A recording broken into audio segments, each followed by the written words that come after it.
जय श्री कृष्ण मित्रों, स्वागत है तमारू मित्तल वॉइस चैनल में। आजना विडियो में आपणे सांभळीशुं जेठ अमावस 2025 क्यारे छे।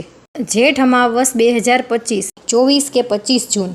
मुहूर्त, महत्व अने व्रतकथा। सनातन धर्म में जेठ अमावस्या ने महत्वपूर्ण मानवामां आवे छे। आ तिथि पूर्वजोने समर्पित है। आ दिवसे पवित्र नदीओं में स्नान करवू, दान करवू अने पूर्वजोनुं श्राद्ध करवू शुभ मानवामां आवे छे। आ वखते जेठ अमावस्या पर वृद्धि योग, वेशी योग अने गुरु आदित्य योगनुं शुभ संयोजन बनी रह्युं छे। आवी स्थितिमां जेठ अमावस्यानी साची तारीख, मुहूर्त अने महत्व। हिंदू धर्म में जेठ अमावस्यानुं विशेष महत्व है। जेठ महीनाना कृष्ण पक्षनी अमावस्या तिथि पूर्वजोने समर्पित मानवामां आवे छे। आ दिवसे पवित्र नदी में स्नान, ध्यान, पूजा अने दान करवानुं विशेष महत्व है। आ साथे जेठ अमावस्या पर योग्य रीते पूजा करी दान करवाथी पापोने मुक्ति मळे। जेठ महीनाना कृष्ण पक्षनी अमावस्या तिथि 24 जूने सांजे 7 वागे शरू थशे अने 25 जूने सांजे 4 અને 2 वागे समाप्त थशे। આવી સ્થિતિમાં જેઠ અમાવસ 25 જૂન 2025 એટલે કે બુધવારના રોજ માનવામાં આવશે। આવી સ્થિતિમાં પિતૃકર્મ સંબંધિત કાર્ય 25 જૂને માન્ય રહેશે। અમાવસ્યા તિથિ 25 જૂને સૂર્યોદય સમયે હશે, તેથી આ દિવસે સ્નાન અને દાન પણ શુભ રહેશે। આ દિવસે વૃદ્ધિ योग, વેશી योग, ગુરુ આદિત્ય યોગનો શુભ સંયોગ થશે। આ સમયે દાન વગેરે કાર્યો શ્રેષ્ઠ માનવામાં આવશે। આ સાથે જેઠ અમાવસ્યા પર ગજ કેસરી યોગનો સુંદર સંયોગ પણ થશે। ज्येष्ठ अमावस्या पर पूर्वजोनुं श्राद्ध, तर्पण, पिंडदान वगैरह करो। जरूरियातमंदोने दान करो अने गाय, कागड़ो, कीड़ी वगैरह ने खवड़ावो। आ साथे ब्राह्मणोने दान आपवुं पण पुण्य मानवामां आवे छे। जेठ अमावस्या पर तामसी पदार्थोनुं सेवन करवानुं टाळो। पूर्वजोना आत्माने शांति मळशे। आ दिवसे वाळ कापवा, नख कापवा, सावेणी खरीदी वगैरह टाळो। ज्येष्ठ अमावस्या माटेना उपायो। ज्येष्ठ अमावस्या पर घरमां घीनो दीवो प्रगटावो। पीपळाना झाड़ने जळ अर्पण करो अने दीवो प्रगटावो अने तेनी आसपास 7 वार प्रदक्षिणा करो। वहेता स्वच्छ पाणी में 5 लाल फूलो अने 5 दीवा तणावो। ओछामां ओછી 9 छोकरीओने जमाड़ो। पितृस्त्रोतनो पाठ करो। हिंदू धर्म में अमावस्यानुं खूब ज महत्व है। अमासना दिवसे पूर्वजोने तर्पण करवू अने तेना नामे दान करवानुं महत्व है। अमासना दिवसे भगवान शिव अने माता पार्वतीनी पूजा करवामां आवे छे।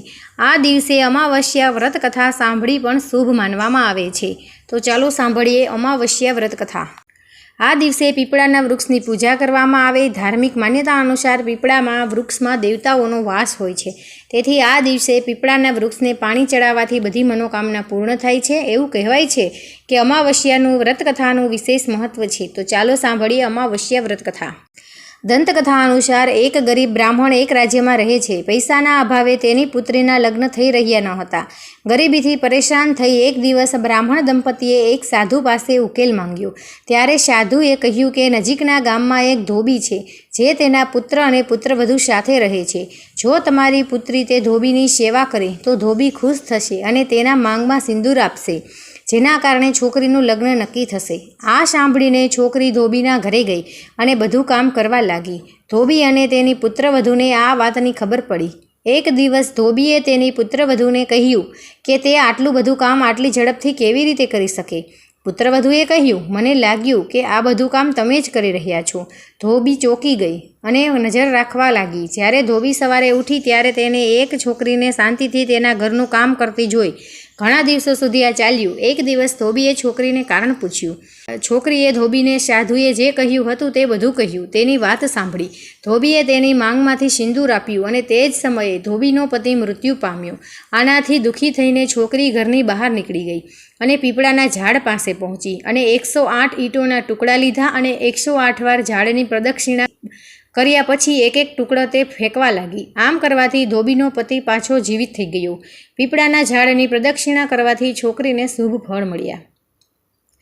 અમાસ પર પૂજા માટે સૌપ્રથમ બ્રહ્મ મુહૂર્તમાં જાગી બધા કામ પૂર્ણ કરી સ્નાન કરી સૂર્યદેવને જળ અર્પણ કરી ભગવાન શિવ અને માતા પાર્વતીની પૂજા કરવાથી વિશેષ આશીર્વાદ મળે છે। અમાસ પર ક્ષમતા અનુસાર દાન અને સારા કાર્ય કરી દરેક મનોકામના પૂર્ણ થાય છે અને પૂર્વજોની શાંતિ માટે તર્પણ અને શ્રાદ્ધ પણ કરી શકાય છે। તો મિત્રો, તમને આ વિડીયો પસંદ આવ્યો હોય તો આપણી ચેનલ મિત્તલ વોઇસને લાઇક કરો, શેર કરો અને સબસ્ક્રાઈબ કરો। જય શ્રી કૃષ્ણ।